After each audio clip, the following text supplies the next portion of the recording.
అసలు నిజమైన ప్రేమ అంటే ఏమిటి? దాన్ని నిర్వచించేది ఒక గొప్ప సాహసమా లేక వదిలిపెట్టలేని అనుబంధమా? ఈరోజు మనం ప్రేమ, నష్టం మరియు ఒక కఠినమైన నిర్ణయానికి సంబంధించిన ఒక పురాతన బేతాళ కథతో ఈ ప్రశ్నకు సమాధానం వెతుకుదాం.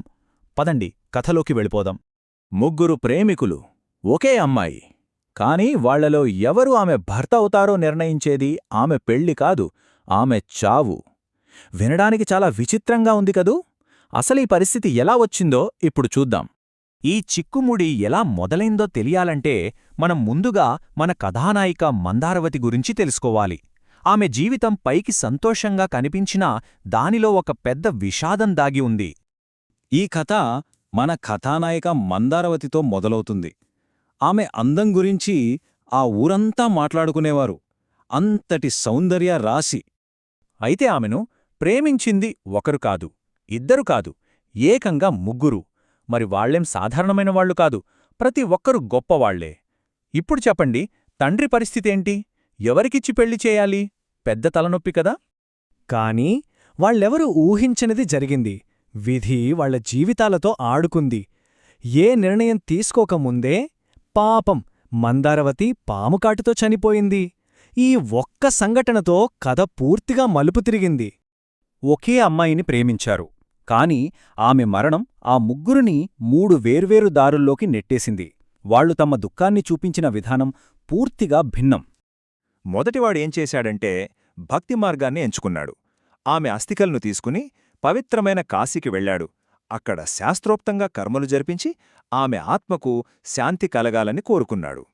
ఇక రెండో వ్యక్తి, అతనిది అచంచలమైన ప్రేమ. అతను ఆమెను వదిలి ఒక్క క్షణం కూడా ఉండలేకపోయాడు. ఆమెను దహనం చేసిన చోటే ఒక చిన్న గుడిసె వేసుకుని ఆమె జ్ఞాపకాలతోనే బ్రతకడం మొదలుపెట్టాడు. అక్కడినుంచి కదల్లేదు. ఇక మూడో వ్యక్తి, అతను మాత్రం ఆమె చావును ఒప్పుకోలేకపోయాడు. పిచ్చివాడిలా దేశమంతా తిరిగాడు. అతని లక్ష్యం ఒకటే, ఆమెను ఎలాగైనా మళ్లీ బ్రతికించాలి. దానికోసం ఎంతటి విద్యనైనా నేర్చుకోడానికి సిద్ధపడ్డాడు. ఇప్పుడు కథలో అసలైన మలుపు వస్తుంది. ఈ మూడు వేర్వేరు దారులు ఒకే చోట కలిశాయి. అక్కడే ఒక అద్భుతం జరిగింది. కాని ఆ అద్భుతమే ఒక పెద్ద గొడవకు కారణమైంది. అతని వెతుకులాట ఫలించింది. ఒక గొప్ప తాంత్రికుడి దగ్గర సంజీవని మంత్రాన్ని సంపాదించాడు. ఏంటి ఈ మంత్రం ప్రత్యేకత అంటే, చనిపోయిన వాళ్లని కూడా బ్రతికించగలదు. ఇక కథ మొత్తం మారిపోయింది. అలా మంత్రం నేర్చుకున్న మూడో వ్యక్తి తిరిగి వచ్చాడు. మిగిలిన ఇద్దరినీ పిలిచాడు. ముగ్గురు ఆమె చితి దగ్గరికి వెళ్లారు. అతను కళ్ళు మూసుకుని ఆ పవిత్ర మంత్రాన్ని జపించడం మొదలుపెట్టాడు. అంతే, అద్భుతం జరిగినట్టు మందారవతి కళ్ళు తెరిచింది. ప్రాణాలతో మళ్లీ లేచి కూర్చుంది. అందరూ ఆనందంతో గంతులు వేయాల్సిన సమయం. కాని అక్కడ సీనే రివర్స్ అయింది. ఆ సంతోషం క్షణాల్లో ఆవిరైపోయింది. ఒక పెద్ద గొడవ మొదలైంది. అసలు చిక్కుముడి ఇక్కడే పడింది. ఇప్పుడు చూడండి, ప్రాణం పోసిన వాడంటాడు, నేను ఆమెకు పునర్జన్మ ఇచ్చాను కాబట్టి ఆమె నా భార్య అని. అస్థికలు తీసుకెళ్లిన వాడంటాడు, నేను ఆమె ఆత్మకు శాంతి కలిగించాను, నాకే ఆ హక్కు ఉంది అని. ఇక ఆమె జ్ఞాపకాలతోనే బ్రతికినవాడంటాడు, నేను ఆమెను విడిచిపెట్టలేదు, నా ప్రేమ నిజమైనది, ఆమె నాకే సొంతం అని. ముగ్గురి వాదనలోనూ పాయింటుంది. మరిప్పుడు చెప్పండి, ఎవరిది సరైన వాదన? బేతాళుడు విక్రమార్కుడినడిగిన అసలు ప్రశ్న ఇదే. ఇప్పుడు ఈ ప్రశ్న మన ముందు కూడా ఉంది. ఈ ముగ్గురిలో మందారవతిని పెళ్లి చేసుకునే అర్హత ఎవరికుంది? ఒక్కసారి ఆలోచించండి. మీరైతే ఎవరివైపు మొగ్గు చూపుతారు? సరే, ఈ చిక్కుముడిని విప్పడానికి సాక్షాత్తు విక్రమార్క మహారాజే రంగంలోకి దిగాడు. ఆయన చెప్పిన సమాధానం అద్భుతం, చాలా లోతైనది, తర్కంతో కూడుకున్నది. విక్రమార్కుడు ముందుగా మంత్రంతో ప్రాణం పోసిన వ్యక్తివైపు చూశాడు. నువ్వు చాలా గొప్ప పని చేశావు కాని అంటూ తన విశ్లేషణ మొదలుపెట్టాడు. ఆయనేమన్నాడంటే, ఒక ప్రాణాన్ని ఇచ్చేవాడు లేదా పునర్జన్మని ఇచ్చేవాడు తండ్రిలాంటివాడు. కాబట్టి నువ్వు ఆమెకు తండ్రి స్థానంలో ఉన్నావు. ఎంత అద్భుతంగా చెప్పాడో చూడండి. తర్వాత కాశీకి అస్థికలు తీసుకువెళ్లిన వ్యక్తివైపు తిరిగాడు.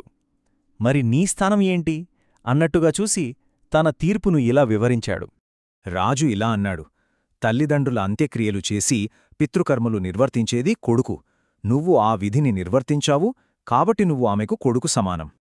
ఇక చివరగా అందరికంటే ముఖ్యమైన వ్యక్తి, ఆమె జ్ఞాపకాలతోనే బ్రతికిన ప్రేమికుడి దగ్గరకు వచ్చాడు రాజు. అతని గురించి చాలా శక్తివంతమైన మాటలు చెప్పాడు. తీర్పు ఇదే. తండ్రి స్థానంలో ఉన్నవాడు, కొడుకు స్థానంలో ఉన్నవాడు భర్త కాలేరు, కాని ప్రేమానురాగాలతో ఆమెను విడిచి ఉండలేక ఆమె జ్ఞాపకాలకే సేవ చేసినవాడు అతనొక్కడే భర్త అయ్యేందుకు అర్హుడు. చూశారా? ఒక గొప్ప పని చెయ్యడం కన్నా నిరంతరం తోడుగా ఉండే అనుబంధమే గొప్పదని రాజు చెప్పకనే చెప్పాడు. ఈ పాత కథ మనకొక కొత్త ప్రశ్నను వేస్తోంది. జీవితాంతం తోడుండే బంధాన్ని నిలబెట్టేదేది?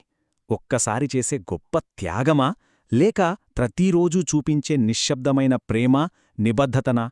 ఈ ప్రశ్నకు సమాధానం బహుశా మనందరి జీవితాల్లోనే, మన సంబంధాల్లోనే దొరుకుతుందేమో.